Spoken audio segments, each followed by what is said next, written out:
Bueno, pues vamos a seguir entonces con el próximo expositor. Vamos a llamar al doctor Cueto, presidente de la Plaza de la Salud, que nos va a hablar de la experiencia institucional de los tumores de fosa posterior.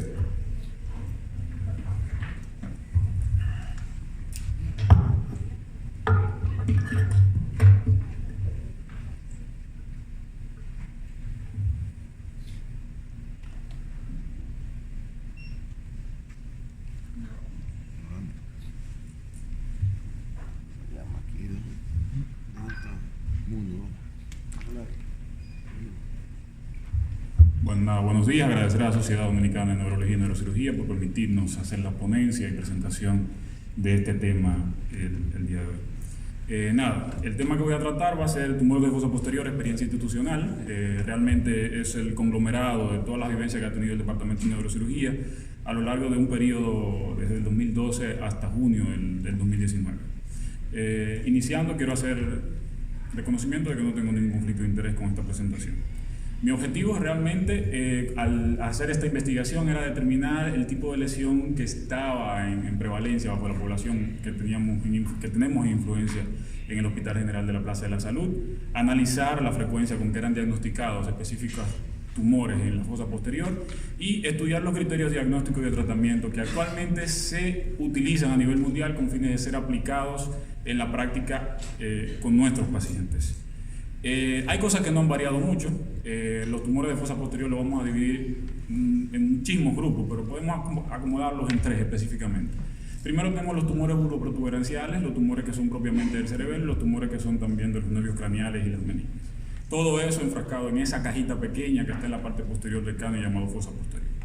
Cosas que no han cambiado en la literatura, ¿cuáles son? Bueno, los adultos.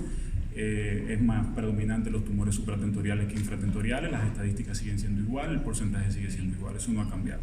En los niños tampoco ha cambiado la distribución, sabemos que la primera causa tumoral en niños que lleva a muerte es la leucemia, seguida en segundo lugar por los tumores del sistema nervioso central. De estos, los tumores infratentoriales son más frecuentes y aquí es que está la diferencia con los porcientos en la aparición. Sin embargo, aunque están presentes en ambos grupos, las etiologías y las presentaciones son diferentes. Como se pueden ver ahí, es muy frecuente que sean metástasis las lesiones que se encuentran en fosa posterior en adultos y que sean ya astrocitomas de bajo grado, específicamente astrocitoma pilocítico, lo que se encuentre a nivel de fosa posterior. Sin embargo, cuando vemos las estadísticas de los países que realmente llevan estadísticas, y tomamos en este caso las estadísticas hasta el 2018 de los Estados Unidos, del Centro Nacional de Cáncer, vemos que hay una cercanía en la tendencia, lamento que no se vea muy bien, pero el segundo cuadro, la segunda línea, azul y rojo, representa lo que es la leucemia y la tercera representa lo que son los tumores del sistema nervioso central.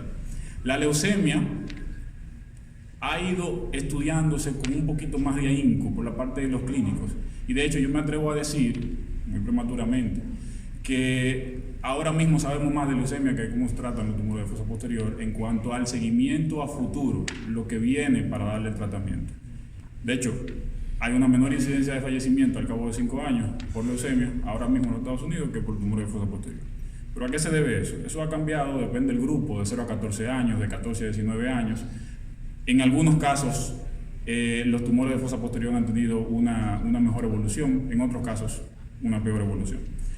Nuestras estadísticas, desde enero del 2012 hasta junio del 2019, nosotros hemos tenido un total de 64 casos, divididos en 33 casos de adultos y 31 casos de niños.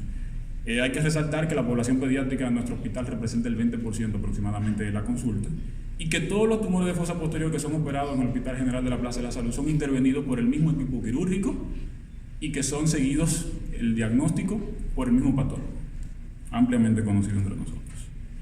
La mortalidad quirúrgica, un 0%, consideramos quirúrgica desde el día de la cirugía hasta los primeros 30 días, y la tasa de supervivencia al primer año, porque no todos nuestros pacientes ya han cumplido con los 5 años de seguimiento que se utiliza como corte estadístico, es de un 73%.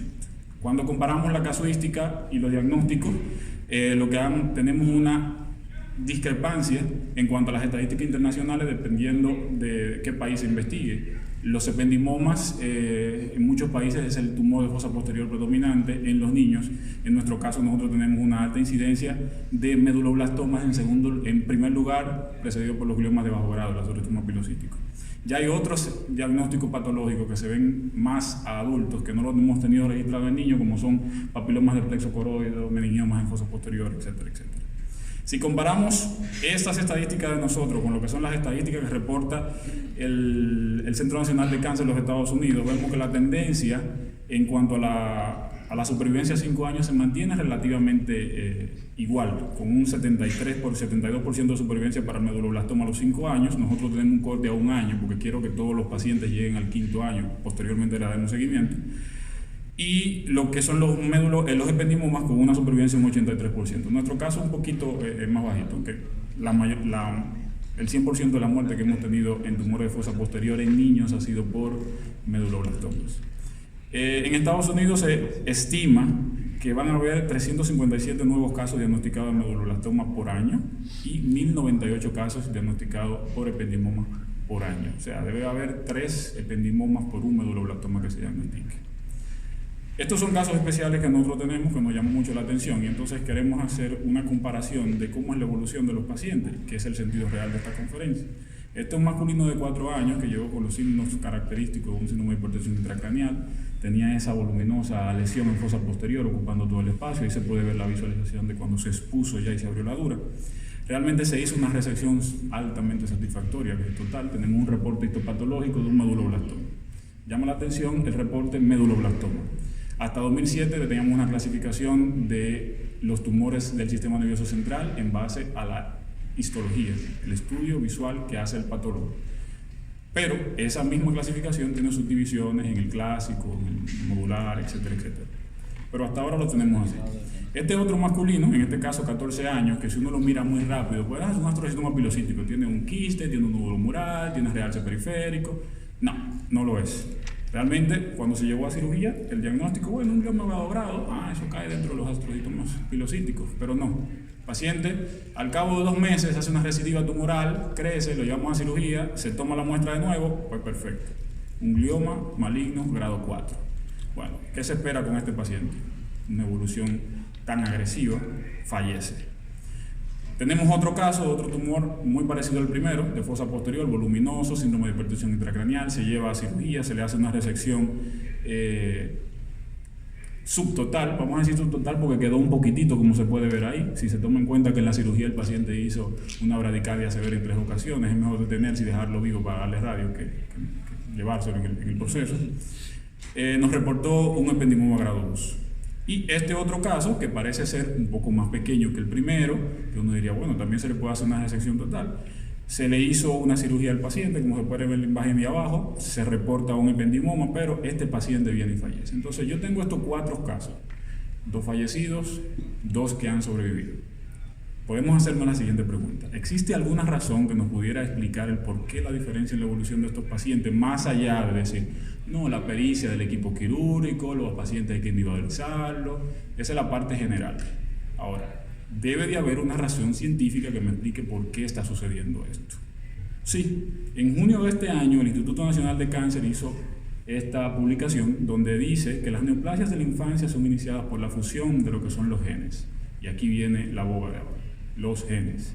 Translocación cromosomal, lo que se llama fusión oncoproteica. ¿Y qué explica eso?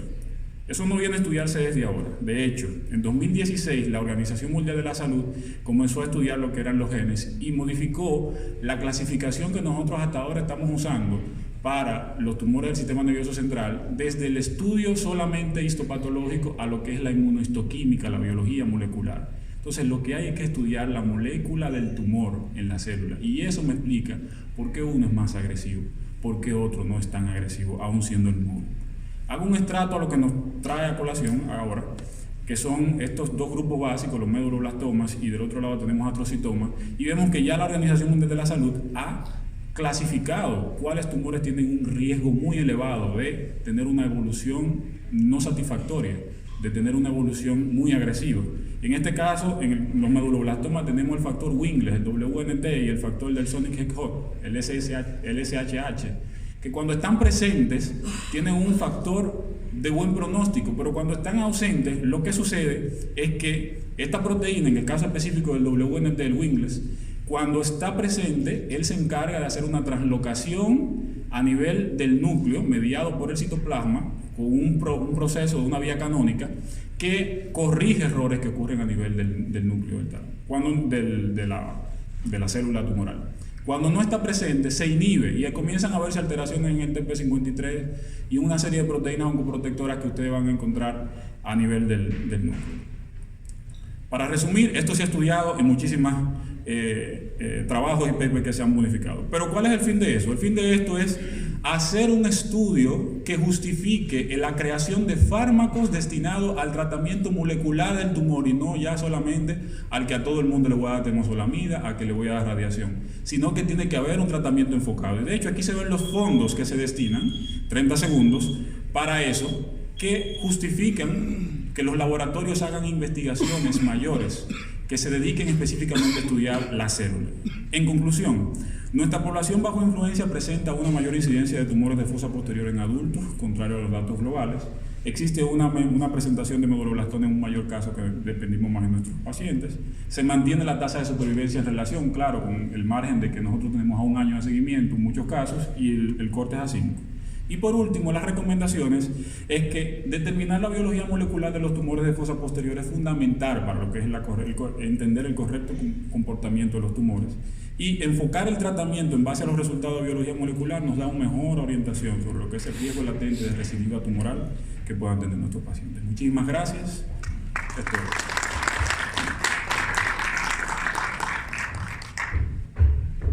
Gracias, doctor Cueto. Tiene su certificado de participación. Excelente conferencia. Felicito. De neurocirugía de la Plaza de la Salud.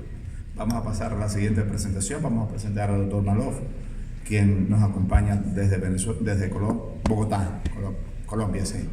Desde Colombia. Bienvenido, doctor, a nuestro país.